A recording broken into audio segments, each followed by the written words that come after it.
Hello बच्चों, जैसा कि पिछले वीडियो में हमने बात की थी कि जैन धर्म का व्यापक ना होने का कारण।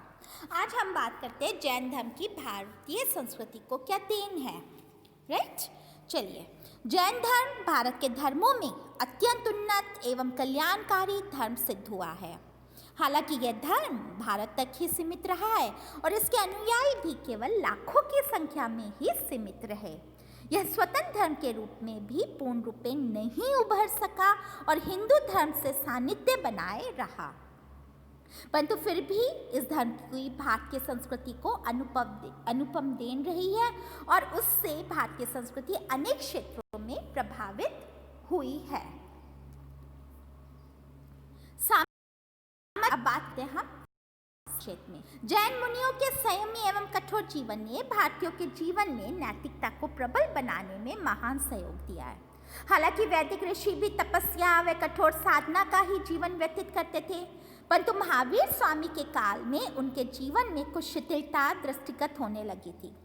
जैन साधुओं के अहिंसावादी एवं संयमी जीवन ने भारतीय समाज में जीव रक्षा व जीव सेवा की अनुपम प्रेरणा उत्पन्न की।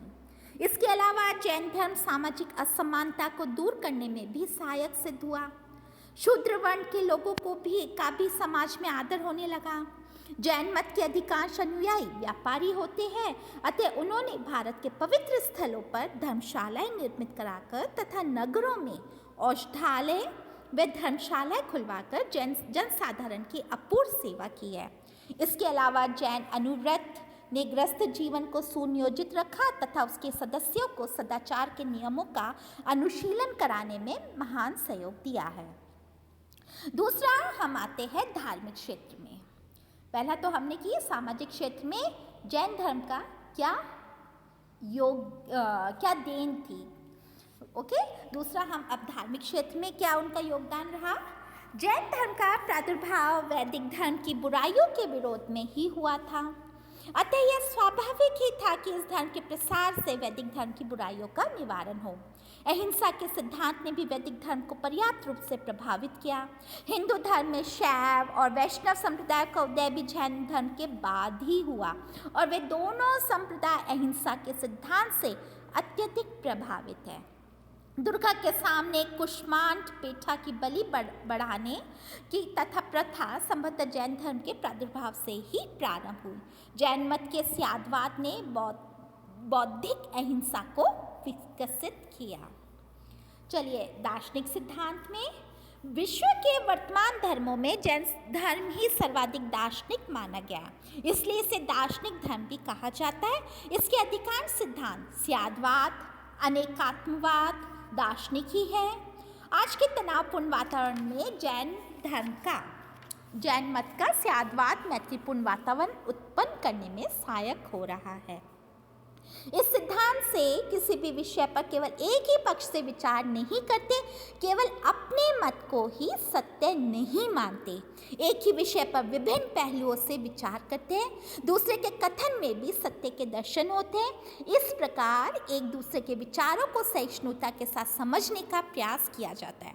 महात्मा गांधी इस स्यादवाद के सिद्धांत से सर्वाधिक प्रभावित थे, क्योंकि वे अपने आलोचक थे। समझौता सिद्धांत के विकास में भी स्यादवाद से सहायक हुआ है। इसलिए रामधारी सिंह दिनकर ने लिखा है कि जैन दर्शन के अनेकात्मवाद या स्यादवाद में उदारता एवं सहिष्णुता का उत्कृष्ट रूप देखने को मिलता है। जैन धर्म ईश्वर में तो विश्वास करता नहीं है, इसकी आस्था आत्मा में है। अतः इस मत की धारणा है कि संसार में आत्मा के अलावा कुछ भी असीम नहीं है और यह आत्मा विश्व की समस्त वस्तुओं में विद्यमान है। जीव जंतु, पेड़ पौधों तथा ईंट पत्थरों में भी आत्मा निवास करती है और इस धारणा के परिणाम स्वरूप ही इस मत में अनेकात्मवाद के सिद्धांत का विकास हुआ। इसके अंतर्गत विभिन्न जीवों की विभिन्नता के आधार पर आत्मा का रूप भी भिन्न भिन्न रूपों में निर्धारित हो गया। अब हम आते हैं भाषा व साहित्य के क्षेत्र में क्या योगदान रहा जैन धर्म का। जैन धर्म ने प्रथम तो प्राकृत भाषा के विकास में सहयोग दिया, क्योंकि प्राकृत भाषा को अपनाया था, क्योंकि इसके धार्मिक ग्रंथ इसी भाषा में रचे गए। कालांतर में इस धर्म के ग्रंथ संस्कृत में भी रचे गए। इससे संस्कृत का कलेवर और भी विस्तृत हुआ।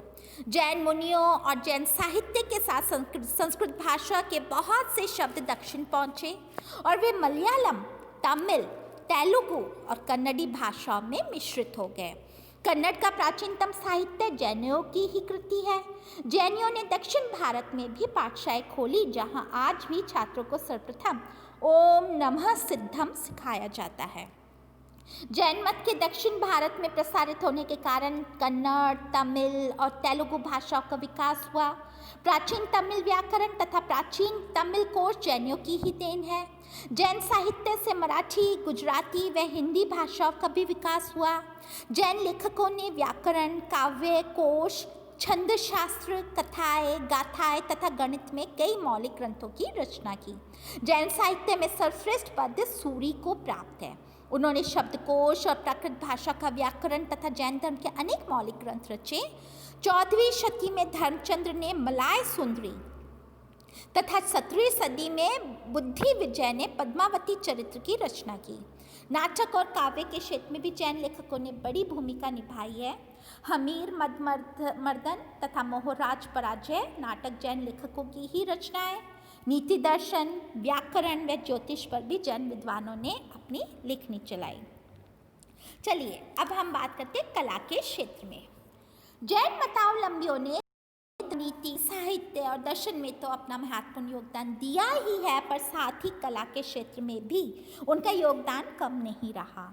जैनियों द्वारा निर्मित विभिन्न गुफाएं, मंदिर, स्तूप व मूर्तियां आज भी उच्च कोटि की स्थापत्य कला का प्रदर्शन के पुरी जिले में उदयगिरी तथा खंडागिरी में सबसे प्राचीन जैन गुफाएं प्राप्य है। इनका निर्माण काल 1500 ईसा पूर्व माना जाता है और गुफाओं में उल्लेखनीय गुफा है रानी गुफा व गणेश गुफा। उड़ीसा में ही दूसरी शती में हाथी गुफा तथा एलोरा की गुफाएं बनाई गई। उदयगिरी और खंडागिरी में 35 जैन गुफाएं मिली है। उदयगिरी में सिंह गुफा भी कला की दृष्टि से अति उल्लेखनीय है। एलोरा की गुफाओं में 2 मंजिल की इंद्र सभा की गुफा अति आकर्षक है, जो जैन तीर्थंकर की सुंदर मूर्तियों से अलंकृत है। मंदिर व मूर्तियों का निर्माण भी जैन संप्रदाय ने पर्याप्त संख्या में कराया है। मध्य भारत में खजुराहो के कलात्मक मंदिरों में कई जैन मंदिर भी हैं। इनमें पार्श्वनाथ, शांतिनाथ तथा आदिनाथ के मंदिर अधिक उल्लेखनीय है। काठियावाड़ में गिरनार और पालिताना पहाड़ियों पर, बिहार में पारसनाथ जी के कई उल्लेखनीय मंदिर विद्यमान हैं। आबू में देलवाड़ा का जैन मंदिर आज भी दर्शकों को एक आश्चर्य की वस्तु बना हुआ है। इसका निर्माण सफ़ेद संगमरमर के पत्थरों से 11वीं सदी में करवाया गया था। और राजस्थान में ही रणकपुर का मंदिर भी कला की दृष्टि से कम आकर्षक नहीं है। जैनियों ने अपने संतों की स्मृति में स्तूपों का भी निर्माण करवाया। मथुरा में प्राप्य जैन स्तूप सबसे पुराने हैं और इनके प्रवेश द्वार अति कलापूर्ण है।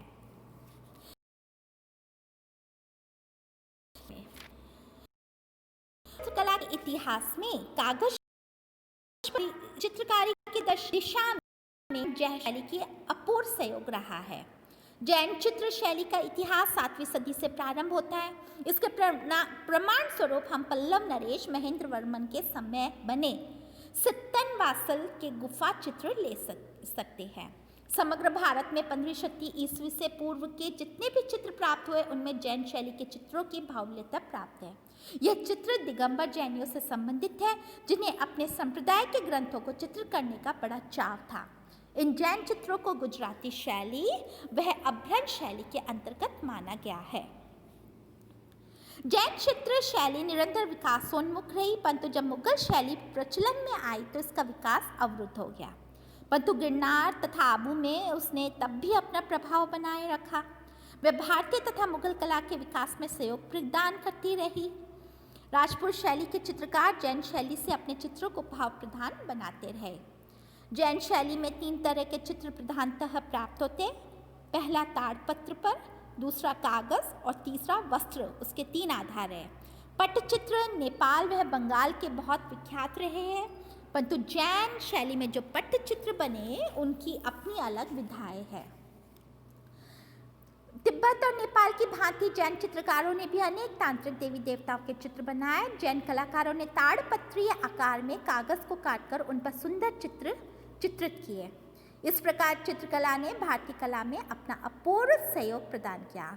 जैन चित्रकला ने मूर्तिकला को विकसित करने में भी जैन धर्म ने अपूर्व भूमिका निभाई है। जैन धर्म के प्रादुर्भाव से पूर्व भारत में मूर्ति पूजा का प्रचलन नहीं था, अतः मूर्ति कला के विकास का प्रश्न ही नहीं था। परंतु जब जैन धर्म में मूर्ति पूजा अपना ली गई तो जैन तीर्थंकरों की अनेक भावपूर्ण मूर्तियां बनाई गई। सौराष्ट्र में गिरनार की पहाड़ियों पर, बिहार में पारसनाथ और श्रवणबेलगोला, मैसूर के देवालय में मूर्तिकला अपने पूर्ण विकास में दृष्टव्य है। श्रवणबेलगोला में प्राप्त गोमतेश्वर की प्रतिमा दर्शकों को आश्चर्य में डाल देती है। इस प्रतिमा की ऊंचाई 70 फीट है। इसकी गिनती विश्व की आश्चर्यजनक मूर्तियों में की जाती है। इस प्रतिमा का निर्माण गांगे नरेश राजमल चतुर्थ 977 से 996 ईस्वी, जिसका टाइम पीरियड है, के प्रसिद्ध जैन मंत्री चामुंड राय ने करवाया था। श्रवणबेलगोला के समीप ही बाहुबली की विशाल मूर्ति विद्यमान है। इन दोनों मूर्तियों के संदर्भ में डॉक्टर राधाकृष्णन लिखते हैं कि बेलगोला में गोमतेश्वर तथा मैसूर के करकल के नाम से प्रसिद्ध बाहुबली की प्रतिमाएं संसार की आश्चर्यजनक मूर्तियों में से है। इस प्रकार देलवाड़ा का जैन मंदिर भी सुंदर कलाकृतियों से परिपूर्ण है और मध्य प्रदेश के बड़वानी के समीप 54 फीट ऊंची जैन तीर्थंकर की मूर्ति मिली है। मथुरा जैन मूर्ति कला का विख्यात केंद्र था और बुंदेलखंड में 11वीं और 12वीं सदियों की जैन मूर्तियाँ काफ़ी संख्या में मिली हैं। चलिए कंक्लूजन पर आते हैं। टोटली जो कंक्लूजन क्या निकलता है कि अतः स्पष्ट है कि जैन धर्म का प्रचार बौद्ध धर्म की तरह एक तूफान की भांति तो नहीं हुआ। हालांकि इसका क्षेत्र भी सीमित रहा, तथापि इसका प्रभाव भारतीय संस्कृति पर व्यापक रूप से पड़ा। अपने स्वरूप में यह सुधारवादी धर्म रहा, अतः धर्म तथा समाज में इसने अनेक अमूल्य तथा दूरगामी सुधार किए। जब धर्म के रूप में यह एक प्रभावशाली धर्म बन गया तो इसने भारतीय संस्कृति को प्रत्येक क्षेत्र में प्रभावित किया। अनेक भाषाओं को विकसित कर साहित्य के कलेवर को विस्तीर्ण किया और कला के क्षेत्र में अनेक देवालय, गुहाएं, स्तूप निर्मित कराकर भारत को सुंदर भवनों से अलंकृत कर दिया। देवालय व स्तूप सुंदर मूर्तियों में से सजाए गए तथा हस्तलिखित ग्रंथ सुंदर चित्रों से सजाए गए। इस प्रकार से भारत की कला ने चित्रकला व मूर्तिकला के क्षेत्र में अपूर्व विकास किया और इस प्रकार हम संक्षेप में कह सकते हैं कि जैन धर्म ने वैदिक कालीन समाज में अपूर्व सुधार करके तथा अपनी अनेक सांस्कृतिक उपलब्धियां प्रदान करके भारतीय संस्कृति को अपूर्व योगदान दिया है। चलिए बच्चों, आज हमारा जो जैन धर्म का चैप्टर कंप्लीट हो गया। अब हम आएंगे बौद्ध धर्म, जो नया चैप्टर स्टार्ट करेंगे बौद्ध धर्म पर। ये नेक्स्ट वीडियो में करते हैं।